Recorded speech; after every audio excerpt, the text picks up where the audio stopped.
Obama administration denied a permit Sunday that would have completed the last leg of the Dakota pipeline project, prompting celebrations in the Cannonball, North Dakota camps, where the numbers of supporters of the Standing Rock Sioux tribe had swelled to over 5,000.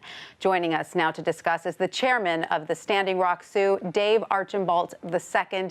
Dave, thanks so much for taking the time to talk to us on this busy day for you. What are your thoughts right now after the last-minute move by President Obama?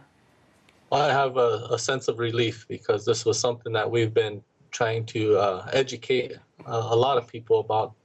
And for the first time, it feels like we are being heard. You know, for the past 2 years, we've been telling senators, we've been telling congressmen, we've been telling the governor of North Dakota, we told the Dakota Access pipeline staff, and we also told Energy Transfer partners that this can't happen.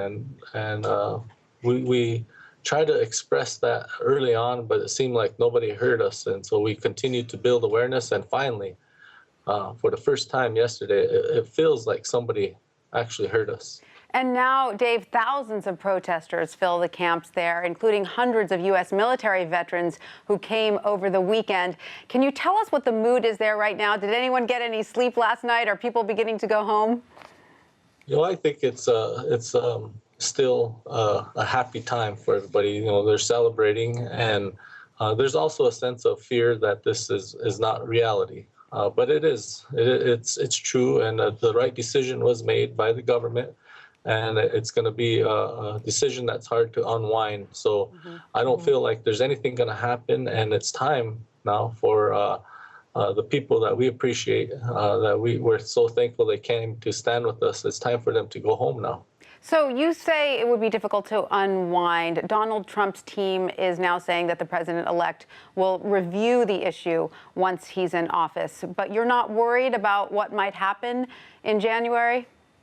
No, I think it's an opportunity for myself or for the Standing Rock Sioux tribe or for tribal nations to sit down and start the conversation with the president-elect and start sharing and building awareness about what has happened to our people, what has happened to the first occupants of this country over time, and help them realize that this is the right decision, and it's not that we're trying to stop infrastructure projects altogether. We're just trying to stop paying for those projects.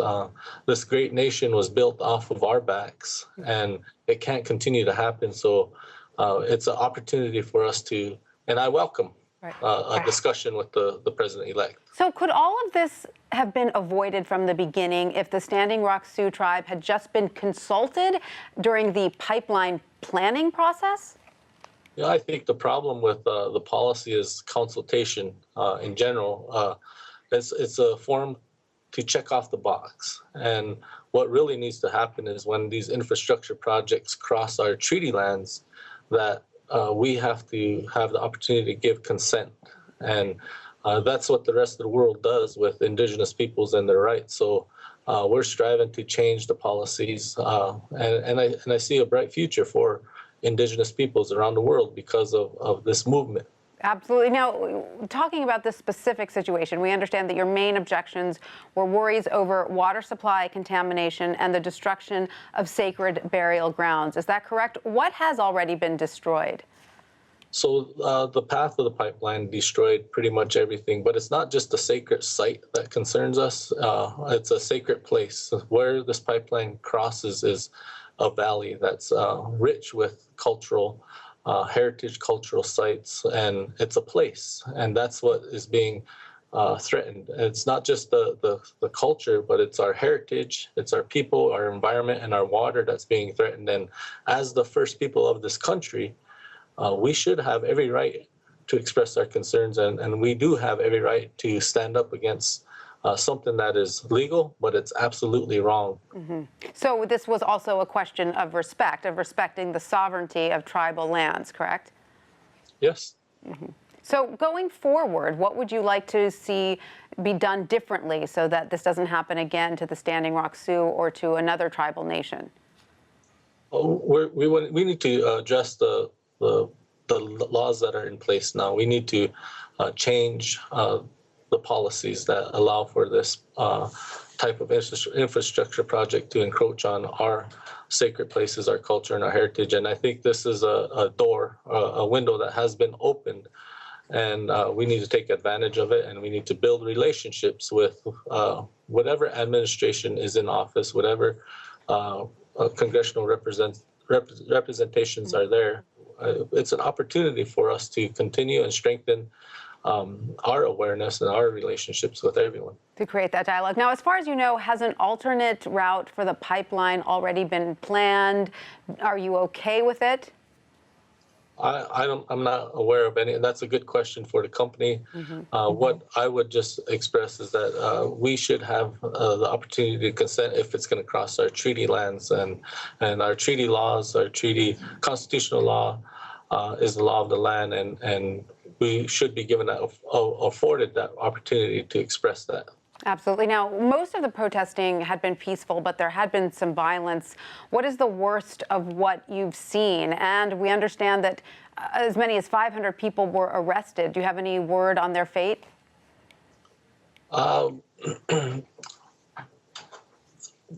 people who have been arrested will probably go through the court process, and the worst that I've seen was somebody chained to a piece of equipment. You know, there's a Civil Disobedience Act, and it's meant to build awareness. But if you think about the situation and where we're at, the type of force that was used against activists or protesters or water protectors has been escalating. So this decision that was rendered yesterday comes at a good time so that we can assure that safety and people are no longer getting harmed.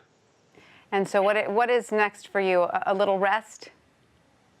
Well, I think it's time to assure our members and assure all the water protectors that this pipeline and this company will not move forward, at least during this winter. So it's time for them to go home and enjoy this winter with their families, enjoy the holidays if they celebrate holidays with their families, and be assured that we'll continue to build awareness about the decision that was made and convince people that this is the right decision for not just Standing Rock, not just Indigenous people, but it's the right decision for this country, and it's a right decision for this world.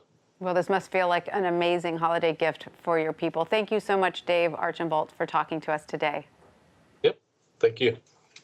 And we have reached out several times to North Dakota Governor Jack Dalrymple as well, but his office has not yet responded.